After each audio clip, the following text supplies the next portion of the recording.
Ngayon, isa sa magandang bagay kasi sinishare natin ito sa inyo para at least kahit papaano kayo ay magiging aware din. Okay, so ano ang benepisyo ng mayroon sa Kaiser? Ano? Ang Kaiser po, okay, pag alam po natin, maraming insurance, ano? Sun Life, Pru Life, Video Life, may mga insurance ang tawag sa kanila mga life. Ibig sabihin, hindi sila HMO. Pag pumunta po kayo sa ospital, okay, hindi sila hinahanap sa ospital kasi ang kanilang product is more on life insurance. Pag namatay, may pera yung family. Pero pag magkasakit, okay, pumunta ka sa isang ospital, hindi HMO ang mga companies na nakikita ninyo. So, their product is more on life. So, mayroon naman silang health. Of course, mayroon sila minsan mga rider, may mga product din silang health. Pero ang process niyan, reimbursement. Bayaran mo muna, refund mo sa kanila. No? So, unlike ang mga HMO, okay, hindi mo na kailangan bayaran. Okay, so ano na yun, direct na yun, ano? Hindi ito ang mga hinanap sa hospital. Kaya tandaan po natin, ano? If mayroon kayong life insurance sa mga insurance sa mga ganito, okay naman, maganda din. At least mayroon. Diba? Pero kung masasabi nyo na gagamitin nyo sa hospital, okay, direct payment, so hindi po yan tatanggapin. Okay, so dahil hindi yan HMO, pag pumunta tayo sa Insurance Commission, ito ang government agency na nagmumonitor ng lahat ng insurance dito sa Pilipinas. Pag sinabi nating insurance, parang sasakyan yan. Kaya maraming brand ng sasakyan. Pag sinabi mong Toyota, maraming product ang Toyota. Maraming unit ang Toyota. Sedan, pick-up, van, ganun din po sa insurance. Pag sinabi mong insurance, hindi lang yung iisa, no? Meron siyang life insurance, merong non-life, pre-need companies, HMO. Pero ano ba ang dahilan ba't ka nag-apply ng insurance? Kung ang purpose mo, pambayad mo sa ospital, then pumunta ka sa insurance at pipiliin mo HMO. So, magkakaiba po ang mga companies na yan.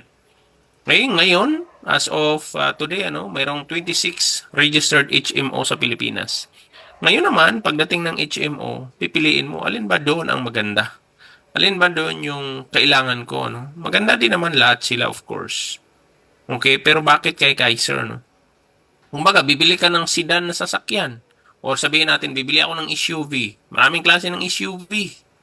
Diba? Parang HMO, maraming klase ng HMO, pero alin dyan ang maganda? Okay, so pipiliin mo yun, ano? So why we choose Kaiser, ano? Sa lahat ng HMO, bakit kami kay Kaiser nag-apply? So ito yung pagkakaiba nun. Okay, ang Kaiser, nagsimula siya 2004 at ngayon po more than 20 years na siya sa Pilipinas, ano? Meron siyang 2,000 accredited hospital clinics all over the Philippines. Meron siyang medical centers, 12,000 doctors, ano? At of course, ang Kaiser, meron din niyang product, ano? So, hindi lang iisa ang product na yan. May short term, long term, senior care, diba? O di kaya, ayun, ano? Pinaka-importante, short term, ano? Short term, at saka long term, ano? Pag sinabi nating short term o di kaya mga senior care, ito yung mga ginagamit sa hospital. Ito yung mga insurance na kagaya sa abroad. In short, ito yung insurance na parang PhilHealth. Okay? Pampa-check up mo, pwede mong gagamitin. Pero wala ng pera na babalik sa'yo. Okay? So, kung hindi ka magkakasakit, then hindi mo na marirefund yung pera mo. Diba? So, parang PhilHealth. Bayad ka lang ng bayad. Ang short term ng mga insurance na kagaya ng binibigay sa amo ninyo, care companies, pure health insurance yan. Walang life insurance. Pag namatay ang pamilya, walang makukuha. No? Wala yung investment. Ibig sabihin, yung pera mo hindi lalago. Hindi mo yan pwede ilipat sa kahit kanino. Okay? Pag na-aksidente, at namatay, walang benefits. Walang maturity yan. Pagdating ng araw, walang pera na babalik. Mga benepisyo mo, hindi lumalaki. Ano?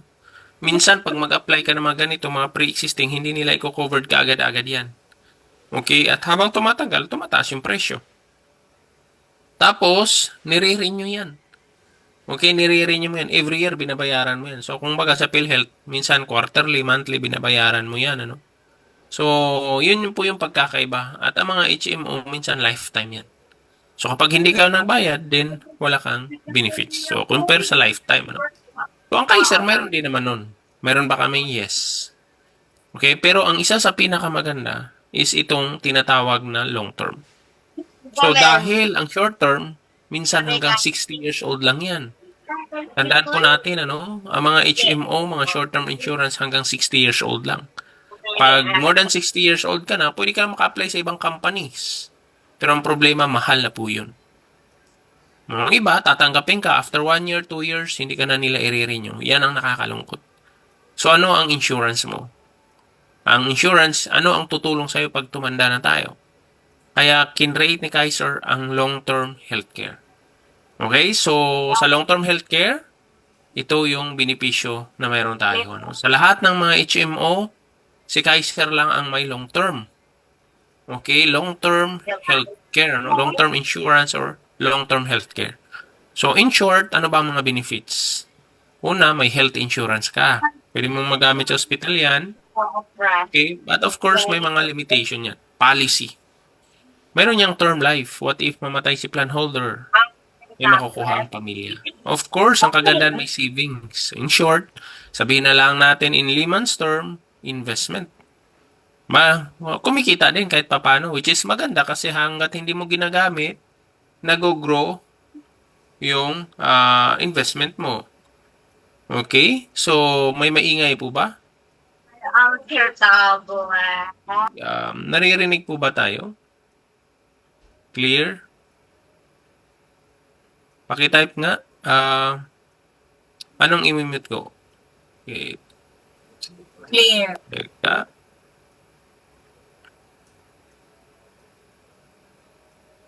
Okay. Baka si Ella. Teka.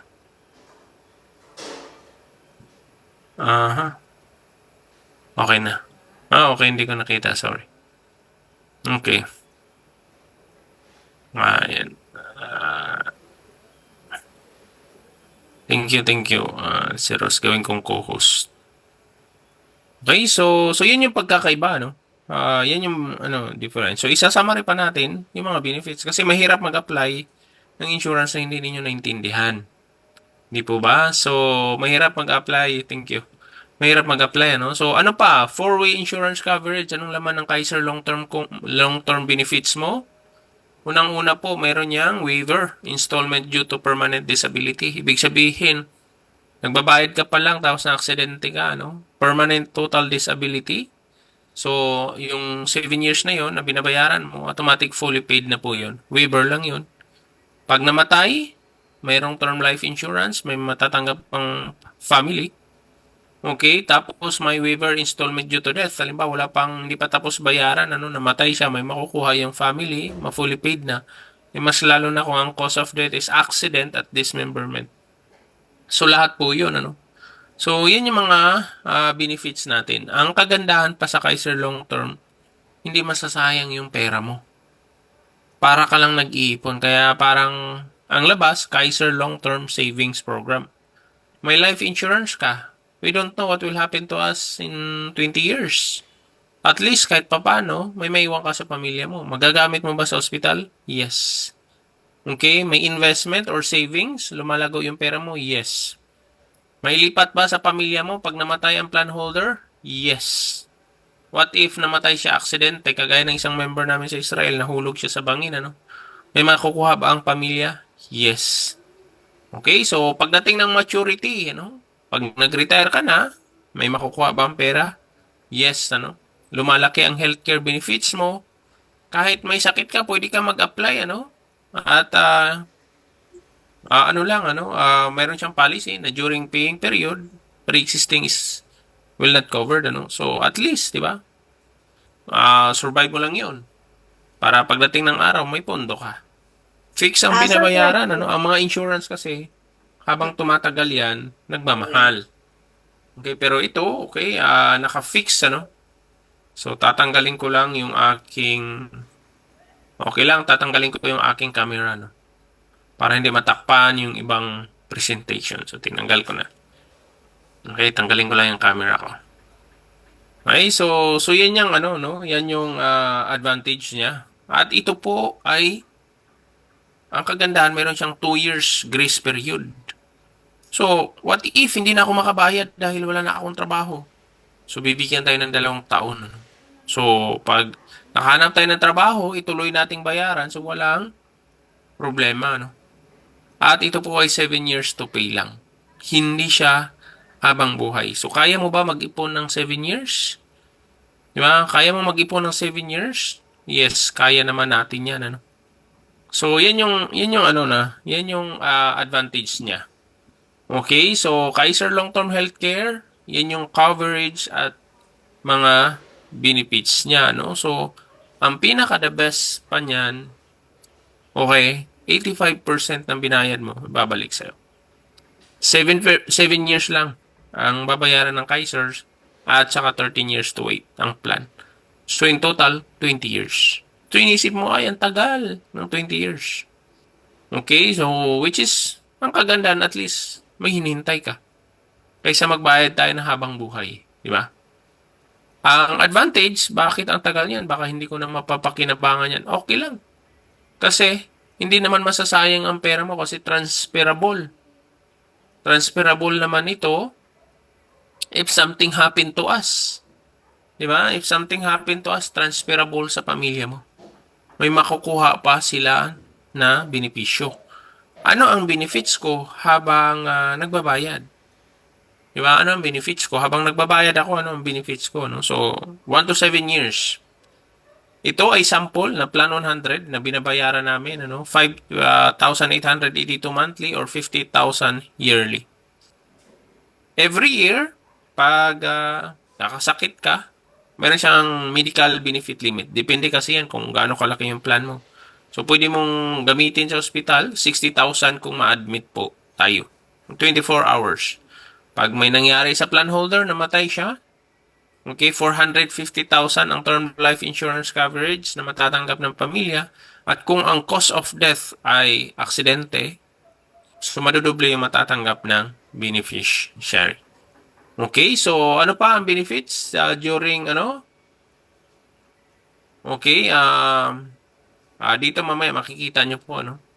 Ano ang benefits during paying period? May waiver 'yan. Nabanggit natin kanina ano, kung namatay, total permanent disability at of course, annual physical examination. So magre-request lamang po tayo ano, pa-schedule tayo ng every year hanggang 7 years ang annual physical examination. So ano ang coverage ng annual physical examination? Okay, so andyan na po siya, no? Pinaka-basic, physical examination, x-ray, di ba? So, fecalysis, yan, minsan yung ihi, CBC, complete blood count, pag ECG sa mga 35 years old and above. Pag sa babae naman yung pap smear, So, once a year yan. Isang beses yan, At yan po ay libre sa mga accredited hospital at clinics ni Kaiser dito sa Pilipinas. So, what if kung nagbabayad ka pa lang, so dapat 1 year ka nakabayad. Pero kung ikaw ay OFW at nandito ka sa Pilipinas, kahit hindi pa 1 year, pwede mo nang gagawin yan. Dental benefits, yung pinaka-basic lang, sa mga accredited dental clinic ni Kaiser all over the Philippines. Once a year hanggang 7 years. So, ngayon, pag halimbawa nagbabayad ako sa loob ng 7 years, so every year, meron siyang healthcare limit. So, kung baga, okay, hospital ka, magkano pwedeng magamit, So, depende yan sa plan mo. So, sa plan ko na binabayad, so, ang limit ko, 60,000 every year. Okay, hanggang 7 years yan. Okay, so, depende. Pag nakikita ninyo, minimum is 50,000, depende yan sa plan mo. Pag malaki plan mo, then malaki din ang babayaran mo. Or, ang benefit mo, Outpatient is not covered during paying period. Ano ibig sabihin ng outpatient? Yun yung nagpa-check up ka lang. So, habang nagbabayad ka, yung pa-check up ay hindi siya covered, So, kung gusto mo ma-covered, pati yung pagpapa-check up mo, then ang advice natin is yung short term na Kaiser ang applyan mo. Yung walang pera na babalik sa'yo. Pero ito is good for admission habang nagbabayad ka pa lang. So, yan ang policy natin sa sa Kaiser long term. Pero kung gusto mo check up lahat, ganito, ganyan, then short term ang babayaran mo, ang a-applyan mo. Again, ang Kaiser long-term healthcare is a savings mo, Pero kung na-admit ka 24 hours, then pwede siya magamit as long as na ito ay sa accredited hospital, clinic ni Kaiser, okay? At of course, ay hindi siya pre-existing illness. Okay? Dahil ang pre-existing illness at saka maternity ay hindi mo na siya covered habang nagbabayad tayo. Pero, pagtapos ka na magbayad, pre-existing illness, maternity benefits ay covered na, okay, after paying period. So, yung mga dreaded illness, yung mga malala na, no? So, i-cover niya yan. Okay, so ano naman ang benefits ko pagtapos ko na magbayad? So, ito may nagtanong kanina, tapos na ako magbayad, pwede ko na magamit yan? Ang sagot, pwede naman. Pwede mo nga siya magamit nung nagbabayad ka. Okay, so but of course, kagaya ng sinabi natin, hindi yan siya unlimited. Tandaan po natin, walang unlimited na insurance. Lahat ng insurance may limitation yan. Okay, na yan po ay nakadepende sa binabayad natin. Okay, so yan po ang tandaan po natin. Ano? On the 8th year, okay, ang plan mo from 8th to 20 year, magkano naman yun? So yan, again, depende sa binabayad mo. Ang kagandahan kay Kaiser, meron siyang 10% fixed amount sa long-term care benefit value from your Kaiser plan. Limbawa, ang kinuha ko plan 100,000. So every year, may additional siya na benefit. 10% ng 100,000 is 10,000. Nagdadagdag yung value na yan sa healthcare benefit ko. Kaya yung tinanong kanina, magkano ang magagamit ko? Kasi 8 years na ako. Ika-8th year, So magsimula yan sa plan 100, kagaya ko, 42,000. Tapos, every 9 year, pagdating ng 9 year, okay, hindi ko nagamit yung 42, lumaki na siya ng naging 69. 10 years. So, ito yung magagamit mo hanggang sa ika-28th year. Okay? Kung ma-admit ka. Kung yan, pwede ka magpa-check up. So, ibabawas yan siya doon sa healthcare benefit mo. Okay? So yan po siya. Lumalaki po siya kasi compounding. So, yan po ang kagandahan. Nag-i-increase ang kanyang yearly health benefits. Kaya para hindi maubos yung benefits mo, okay, ang healthcare fund mo, then pwede ka naman mag-apply ng short term. O di kaya PhilHealth. So kami, may short term kami.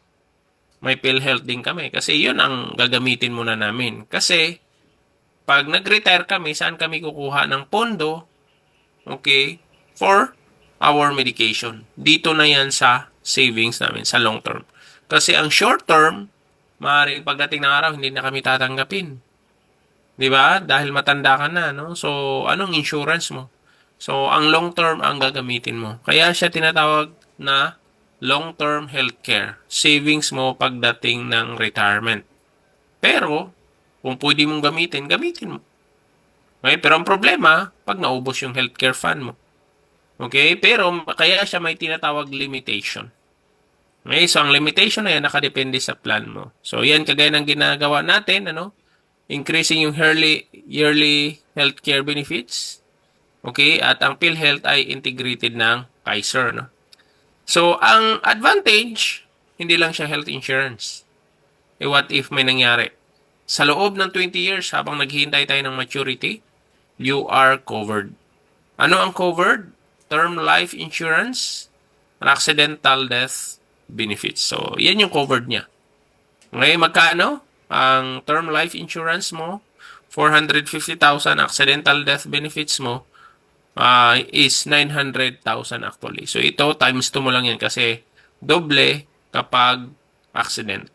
Term at saka accidental. So total 900,000 pag accidental death. So may nakapag-claim na ba? So of course, actually nung nakarang araw, isa sa mga kasamahan namin nag-claim siya. Ay namatay naman yung kanyang anak at ng mga nakaraan yung mga kasama din natin na-transfer sa mga beneficiary ang kanilang Kaiser. So yan ang advantage na mayroon sa Kaiser. Kagaya ng isa din kasama natin, accident naman ang cause of death niya, nahulog siya sa bangin. So ang natanggap ng family sa Kaiser ay 900,000 pesos. Okay, dahil member din siya ng IMG, nakatanggap siya ng 700,000 pesos or 750,000 pesos. So, iba ang benepisyo ng Kaiser, iba din ang benefits ng IMG.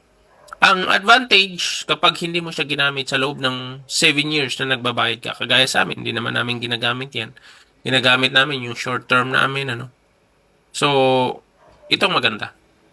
Meron tayong tinatawag na money back or long-term care bonus. 85% ng contract price, okay, ibabalik ni Kaiser sa'yo pagdating ng maturity. Yan po ay long-term care bonus. Yan po ay kung hindi mo ginamit ang Kaiser mo habang, okay, nagbabayad ka pala during 7 years. Pero pag ginamit mo, 1 time, 2 times, di ba? Na-hospital ka, na-admit ka, so wala na po tong bonus na yan. Okay, so yan po ay para lang sa mga hindi nila ginamit. Okay, so halimbawa, ang binayad namin sa Plan 100 namin is 411,000. Okay? 411,000. So, magkano ang 85% niyan? 350. So, pagdating ng araw, yung 350, ibabalik ni Kaiser sa amin. So, ang maturity niyan, 13 years. So, ito ang total ng maturity ng plan na binabayad namin, is almost 1.2 million pesos. Diba? So, andyan na. Yan na yung pondo mo. In any case, may savings ka na. Pag may problema, may savings ka na. Diba? Ang savings na yan, okay, gagamitin mo sa pambili mo ng gamot, pampahospital mo, so pwede mong gagawin yun. Okay, hindi ka nahihingi sa mga anak mo. Hindi ka na magbebenta ng properties, uutang na kung may medical crisis. Bakit? Kasi may long-term healthcare na ako. Ang advantage, HMO pa siya. So, magagamit siya sa hospital anytime. Okay, may nag-mature ang kanyang Kaiser, May nakapag-claim na ba, Madami. Andyan yan sa Kaiser Facebook page. Makikita po ninyo, Ngayon, maturity ang extended yan. Anong ibig sabihin nito? What if nag-apply ako 40 years old? Pagdating ko ng 60, nag-mature ang Kaiser ko, almost 1.2 million. What if hindi ko yan kukunin? Pwede ba yon? Ang sagot is yes. Pag hindi mo yan kukunin hanggang 65 ka, ang 1.1 mo nagiging 2 million na yan. So, nag-i-increase ang value ng investment mo. So, nag-i-increase ang value ng healthcare mo. So, sino ba dito ang magdadasal na magkasakit siya? Siyempre, wala. Diba? So, ang kagandahan, okay, hindi natin siya magagamit. What if kalahati lang ang kukunin ko? Pwede ba yun? Yes. Okay, so, may option naman kayo, Meron tayong tinatawag na settlement option upon maturity. Ayan, kung gusto mong i-withdraw lahat, pagdating ng maturity, yes, pwede mong gagawin yan. Okay, so kung gusto mo kalahati lang, portion ng maturity value, pwede mo rin gagawin yun. So, it's up to you. Ayan, pipili ka doon. Ano ang proseso ng pag-apply? Una, pipili ka kung anong plan mo. Ayan po ay nakadepende sa edad mo, At pag nakikita mo dito, diba, ang pinakababa niyan, 2,647. At ang pwedeng mag-apply niyan ay mga edad na 10 years old hanggang 60 years old. Pag malaki ang plan mo, malaki ang benefits mo. So, ito parang savings mo lang siya. Healthcare savings mo. At ang kagandahan sa healthcare savings, pwede siyang magamit sa hospital, pwede siyang pagdating ng araw, pwede siyang cash value. Okay, pumili ka dyan, depende kung ikaw ay ilang taon. Okay, so pag medyo matanda na, mahal na. Kung ang minimum is 2,647. Kung gusto mo mas malaki dyan, pwede din yun. Okay, so ang minimum namin is 2,647 pero yung kinuha namin yung mas mataas. Dalawa na po yung Kaiser namin, kasi kita namin maliit lang pala, so kumuha kami ng isa pa. Diba? So pagkatapos, nakapili na kayo, okay, choose your payment option. Maraming paraan ng pagbabayad, BDO, Palawan, Neuracash, Money, padala sa remittance, bank deposit, online bank transfer, debit card, credit card. So, pipili ka lang. So, pagkatapos niyan, makapili ka na kung ano ang mas madali sa'yo na payment options, you need to choose your mentor and coach. Bakit? Bakit importante yan? Okay, dahil sila yung mag-guide sa'yo. Diba? So, sila yung mag-guide sa'yo kasi unang-una, mag-guide sa'yo para maging independent ka.